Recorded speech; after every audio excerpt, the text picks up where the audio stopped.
Welcome to Robin's Nest. We are live today at the Eastern Cape in South Africa, this gorgeous country, and we're in a very special spot, Nyosi, a private game reserve. We're here today to celebrate two titans in the space of animal health and well-being. Adrian Gardiner, a 2023 Global Humanitarian Medal recipient, and John Payne, our 2024 Global Humanitarian Medal recipient. Today's a very special day celebrating the healing power of the human-animal bond, and I'm so glad you've joined us in Robin's Nest. We'll be right back with some great interviews with Adrian and John. Welcome to Robin's Nest. So many of us have a deep connection with the animals around us and want to protect them, from the pets in our homes to endangered species in the wild. That's why I joined American Humane. As one of the oldest and most effective animal protection groups, we help billions of animals around the world. Join us as we explore how we can build a more humane world together. Welcome to this edition of Robin's Nest. Today I'm with Adrian Gardiner, the incredible, inspiring individual here of the Eastern Cape who really made this beautiful facility, Neosi, come to life. It's not your only project, Adrian, in your incredible career as a conservationist. He's been a transformative figure, and so much so that we've recognized you last year with our Global Humanitarian Medal. I'm so glad to have Adrian Gardiner on Robin's Nest.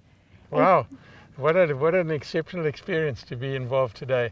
You know, not only taking me back a year when you awarded me this incredible recognition of, and it's not only my work, you know, you can't do it without a team. And Nyosi, I've got partners overseas, you know, who trust our vision and the team that we've got here.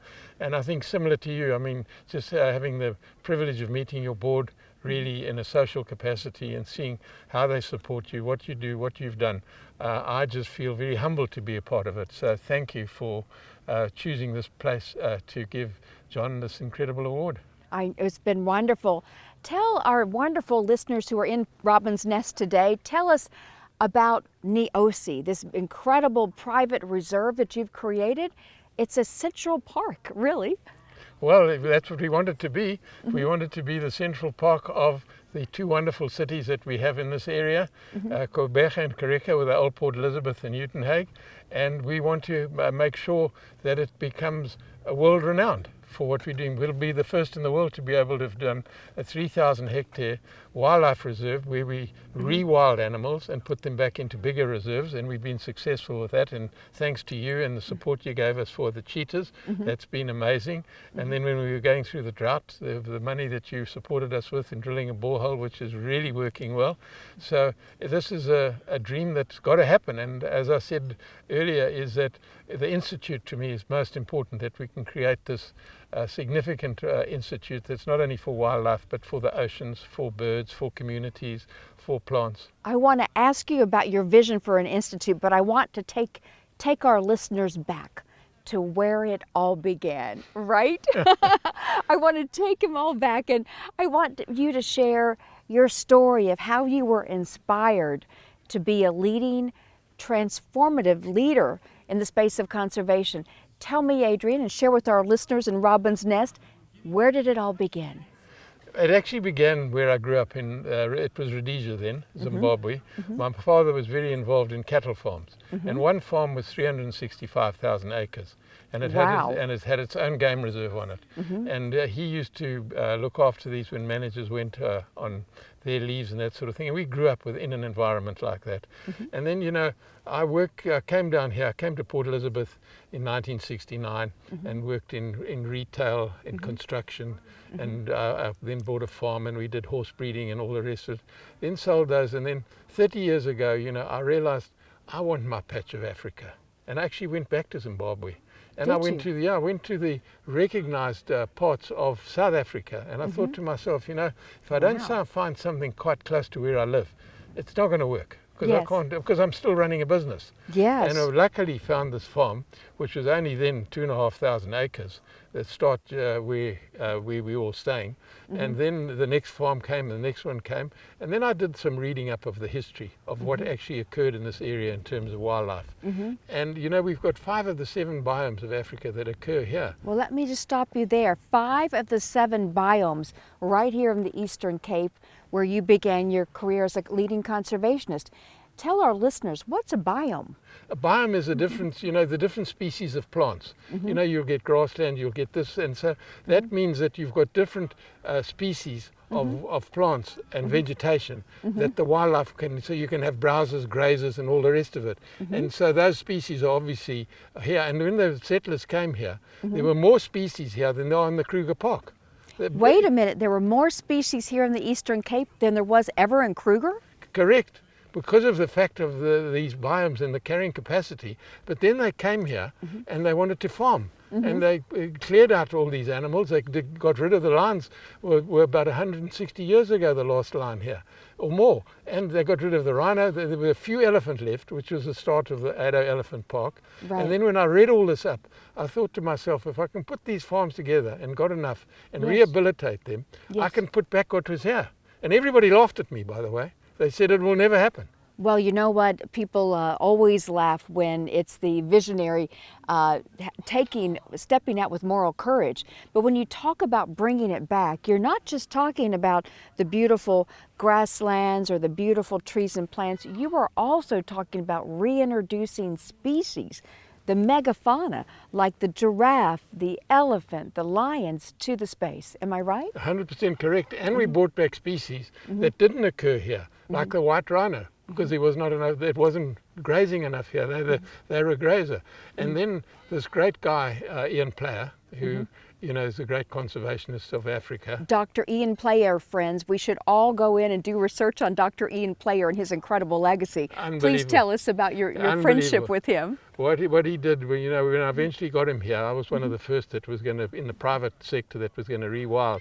And he embraced what I did, and he really supported me and introduced me to incredible conservationists like Jack Hanna, Sir Lawrence van der Post, you name them, they all came. And John Aspinall, they all came and saw what I was doing and supported it, and they recognized it. And he was the one that saved the white rhino from extinction. And when he saw what how they changed the landscape and there was grazing here, he said, bring the white rhino here because there's grazing here. So although man had messed up, he had actually created a habitat that white rhino could exist. When I brought the giraffe in, I also got criticized because people said they didn't exist here. So I got one of the universities to do a research program on it, and they said, well, they're doing a lot better because they're eating at the top and not at the bottom like the goats and creating umbrellas around this whole country. So you're doing a great job because it's actually supporting that biome. And I want to just make sure our listeners heard that. It's amazing. You introduced the white rhino because they were critically endangered, thanks to Dr. Ian Player, but then you brought the giraffe in. And so when you look at this beautiful space, you've got grazers at the top and grazers at the bottom. The browser at the top and the grazer at the bottom. And then we brought in the black rhino, which were extinct from here. But they existed here when the settlers arrived here. You know, it's just so. And then I think the real legacy is the number of people that have followed the example that we made. So all those that thought it would never work have made it work on their own farm. So they've cut out cattle and sheep and goats and all the rest and put back wildlife. And the result of that is there are far more people employed. So what I'm loving about this is what we talk about a lot in our coffee chats at Founders Lodge, where it all began, and the great, beautiful Shamwari Private Game Reserve. You've talked to me about your passion for the fact that conservation can't work without community involvement. Please share a little bit about that. You know, that really came to me from Dr. Ian Player too. You know, he just said to me, is that in his experience, and we've seen it all around, the poaching and all the rest that happens. Unless they get involved to understand the significance of it, the people that are employed by it, and what do they get out of it. We have to involve them. That's why we want to create this institute, which will bring students through. You know, I started a university in South Africa called Stenden, which is the only university in the world where you can do part of your degree, one of the semesters, in wildlife conservation. And it's all going to happen here. We had another farm that we did it on, but that we've decided to do it here. So we're changing the lives of the students. Instead of them just doing an academic thing ready for business, they can see what the world's about and what the future is if they learn about what the communities are and what conservation is. You know, Adrian, I shared this story with you a day or two ago. So here I am in South Africa and at a beautiful place, and a young man comes up and he's helping us out at one of the lodges. His name is Bunto. And Bunto said something very interesting. I said, I'm here with Adrian Gardiner. Do you happen to know him? And then this young man opened up and shared with me his life. He shared that he won a scholarship to the tourism school that you sponsored your scholarship. He said he had never met you, but because of the fact that he was given that opportunity to go to school and study tourism, he said, now I have a life. He said, I would never have had a life if it hadn't been for Adrian Gardiner. So I know how many animals you've saved. You're working to the fight against extinction for the rhino, what you've done for so many other species, and the lions are, I know, near and dear to your heart, the tragic lion situation here in South Africa. But when I met Bunto and saw how you changed this young man's life, I was just totally moved. And now he's devoting his life to making sure that people understand the value of animals and the value of ecotourism. Well done, my friend. What a legacy. Thank you so much for that. But, you know, there's quite a few that are put through the university and have done this. And to me, that's as important as bringing in wildlife. If I can just get those people educated and understand what we're trying to do for their benefit as well as our benefit. So to hear that story from you, and I've never met him, I've got to meet him. And when we get the institute going, I'll get him to come and do a talk here. I would love that. I think he'll cry when he meets you, just to be prepared. It'll be quite emotional. It's wonderful. So we're going to fast forward a little bit because you created Shamwari. People laughed at your vision, but now it's served as a model. Take down the fences. And I think that's wonderful. And that allows animals to roam freely, engage in their original behaviors that they were meant to engage in a natural environment.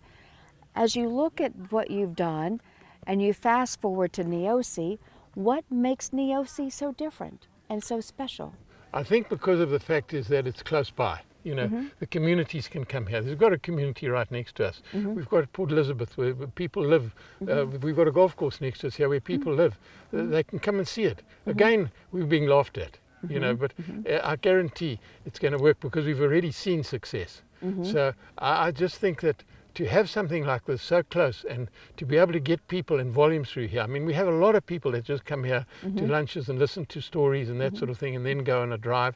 So I think it's just its position is really what's going to make it, and what we stand for and what we're doing. And to be, I think, very special for us all is to be certified by Global Humane. Yes. I mean, that is a significant achievement for what we're doing here. So thank you for that. Oh, well, you earned it. I'm so proud that we are at Neosi, which is globally humane certified in humane tourism. It provides an opportunity to engage with animals in their natural environment safely and, most importantly, humanely. It's one of our newest initiatives in Neosi, was one of our pilots. What I love, and what people don't understand unless you've been to Africa, Adrian, is that you talk about the importance of these communities having the chance to come into a game reserve. I think where we come from, a lot of people think that elephants are going by, giraffe are going by, and everyone has that opportunity to see these magnificent megafauna creatures. But the reality is that's not so. So there could be people living in those villages and those communities that have never interacted with an elephant unless they come to Neosi. Is that correct? Yeah, 100%. But the best example of it, what you showed us yesterday in your incredible second edition of the movie, Planet Extinction, is Rwanda. Yes. Look what happened there with the gorillas. Yes. If the community hadn't got involved, that whole program wouldn't have existed. But to hear that story firsthand, it really clamps to my heart, because that endorses what we're trying to do. That's Absolutely. a great example. Well done in finding that and promoting it so well. Thank you, thank you. And we are talking about the case of Rwanda as an excellent example of winning the fight against extinction, particularly for the mountain gorillas that have now moved up on the IUCN Red List because of the incredible work that Rwanda has done with nonprofits, with communities, and with government. That triad that's working so beautifully in supporting ecotourism, which those dollars are shared with communities and then shared back with the conservation spaces. But I think important for us is that you just mentioned it there now, the non-profits. The non-profits that have endorsed our work means a hell of a lot to us because that's endorsements that you get if you're doing the thing correctly. So though, you know, it started off with Wilderness Foundation that Ian Player had, and then, you know, we've been involved with African Parks, we've been involved with yourselves. As you know, we founded Born Free out here at Shamwari. So we worked with those non-profits, which have been very successful. So to have Global Humane here at Nyosi as one of the first endorsers of our work here is very significant. That's wonderful. Well, last year we presented to you this incredible medal, our Global Humanitarian Medal. You were our recipient for 2023. What did that mean to you? You know, the surprise that I got was, as you heard when, you know, I mentioned that who you awarded today to John. It's really not about me. I wouldn't have got this medal if I hadn't had the support that I got from the people that I got that were also, when I started, you know, they were skeptical. But their lives have changed completely. I mean, you take the vet at Shamwari, John, Johan. I mean, he'd never traveled out of the country. You know, he's done lectures in Russia, in the Middle East, in America. And John O'Brien, who was a ranger at Mala Mala Game Reserve. And I got him to, and he's now Dr. John O'Brien. And he's a leading ecologist in this part of the country. It's wonderful. You've impacted and changed lives, humans and animals. But that's what enabled you to give me this award, because those people endorsed what I was doing. I love that. I love that. Well, Adrian, any final words to our listeners who are inspired by your story? Any words in Robin's Nest about how people can make a difference? Yes, very simply. Come and see us.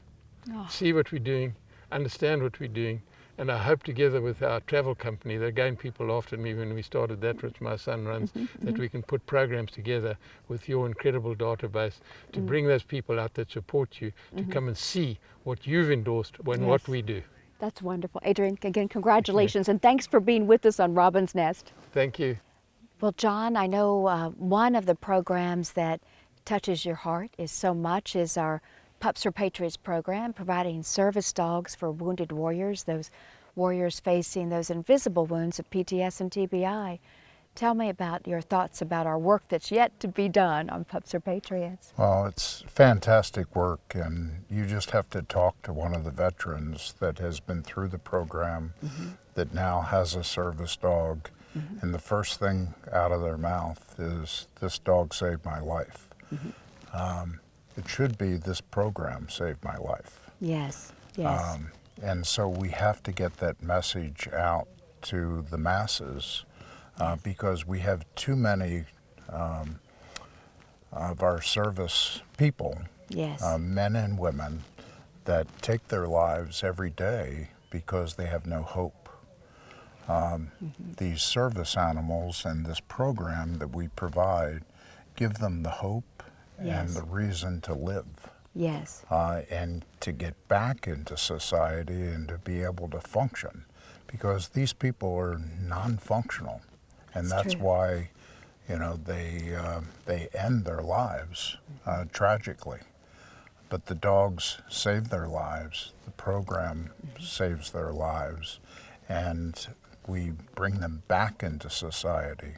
It's not just the animal and the care and the love that's going on here, but they're able to integrate back into the world.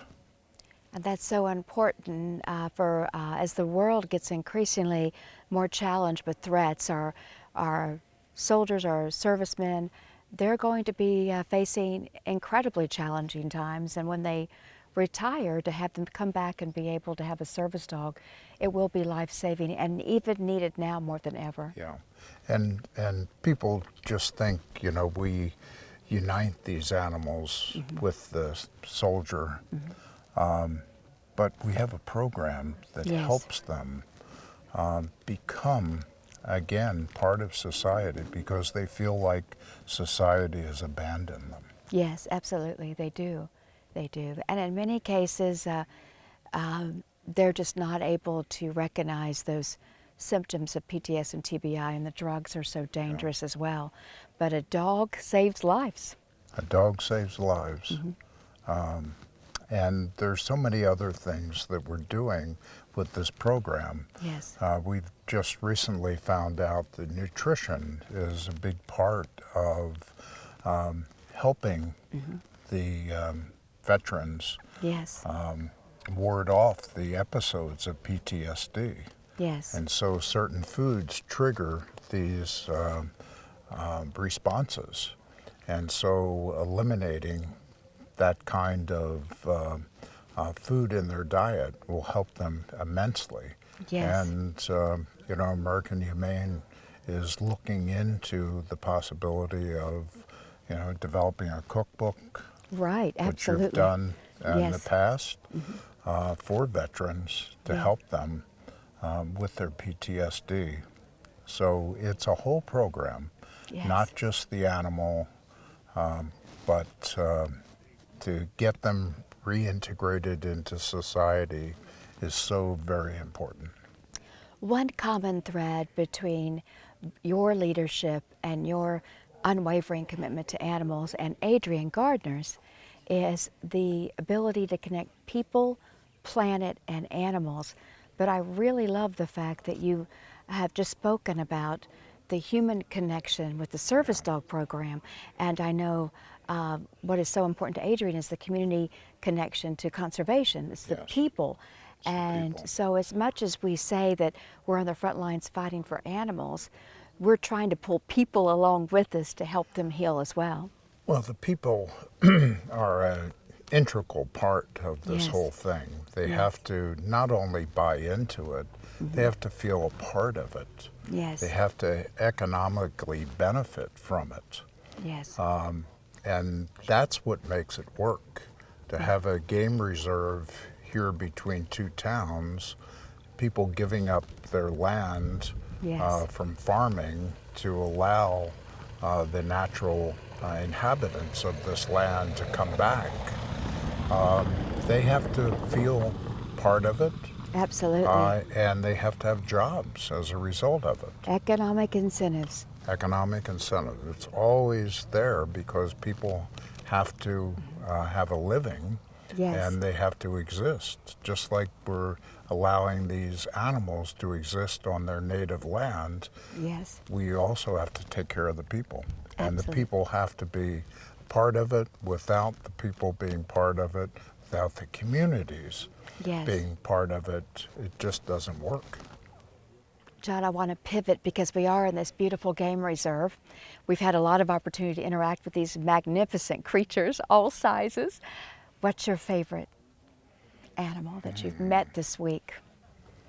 I love the elephants. Yes.